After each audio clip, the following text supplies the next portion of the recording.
నమస్కారం మీ అందరికీ ఉగాది శుభాకాంక్షలు. మన ఈ సంవత్సరం ఉగాది ప్రత్యేకత ఏంటి, పరాభవ నామ సంవత్సరం అసలు అర్థం ఏమిటి, ఈ వీడియోలో తెలుసుకుందాం. పరాభవ నామ సంవత్సరం వైఫల్యం నుంచి వైభవం వైపు ప్రయాణం.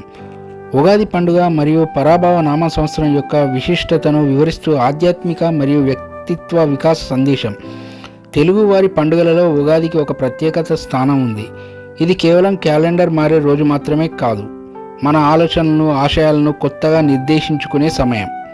అయితే 2026 మార్చి 19న ప్రారంభం కాబోయే కొత్త ఏడాదికి పరాభవ అనే పేరు ఉండడం చాలామందిలో ఆసక్తిని, మరికొందరిలో ఆందోళనను కలిగిస్తుంది. సాధారణంగా పరాభవం అంటే అవమానం లేదా ఓటమి అని మనం భావిస్తాం.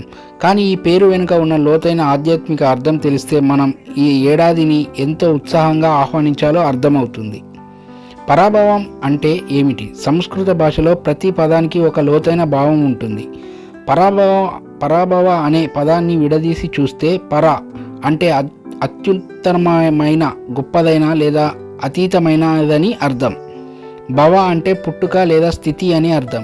అంటే మనలోని అజ్ఞానాన్ని, అహంకారాన్ని, బలహీనతలను ఓడించి పరాభవం, ఒక ఉన్నతమైన స్థితిలో కొత్తగా జన్మించడమే ఈ ఏడాది యొక్క అసలు సందేశం. మనం ఎదుగుదల క్రమంలో పాత అలవాట్లను, పనికిరాని ఆలోచనలు వదిలేయడం అత్యవసరం. ఆ వదిలివేతనే ఇక్కడ పరాభవంగా అభివర్ణించారు. 6 రుచులు జీవిత పాఠాలు. ఉగాది పచ్చడిలో 6 రుచులు ఎలాగైతే ఉంటాయో జీవితంలో కూడా కష్టసుఖాలు అంతే సహజం. ఈ పరాభవ సంవత్సరంలో మనం నేర్చుకోవాల్సిన ముఖ్యమైన విషయం సెల్ఫ్ ట్రాన్స్ఫర్మేషన్, స్వయం పరివర్తన. బద్ధకంపై విజయం. మన లక్ష్యాలను అడ్డుపడే బద్ధకాన్ని ఈ ఏడాది మనం ఓడించాలి.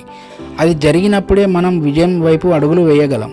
ప్రతికూలతలపై గెలుపు. మన మనస్సులో ఉండే నెగిటివ్ ఆలోచనలను పరాభవం చేసి సానుకూల దృక్పథంతో ముందుకు సాగాలి. అహంకారం వీడటం. నేనే అనే అహంకారాన్ని తగ్గించుకొని వినయంతో కూడిన జ్ఞానాన్ని సంపాదించాలి. మార్పు ఎప్పుడూ చేదుగానే ఉంటుంది. ఉగాది పచ్చడిలో వేప పువ్వు చేదును కూడా మనం ఎందుకు ఇష్టంగా స్వీకరిస్తాం? ఎందుకంటే ఆ చేదు మన శరీరానికి ఆరోగ్యాన్ని ఇస్తుంది.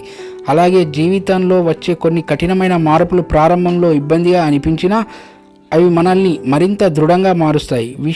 విశ్వావసు సంవత్సరంలో మనం నేర్చుకున్న పాఠాలను పునాదిగా చేసుకొని ఈ పరాభవ సంవత్సరంలో మనల్ని మనం ఒక కొత్త వ్యక్తిగా మలుచుకోవాలి.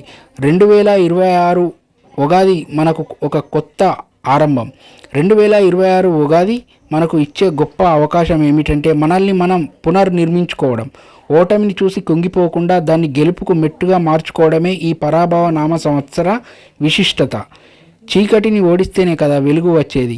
అలాగే మనలోని లోపాలను పరాభవం చేస్తేనే మనలోని దైవత్వం వెలుగులోకి వస్తుంది. Thank you. నమస్తే.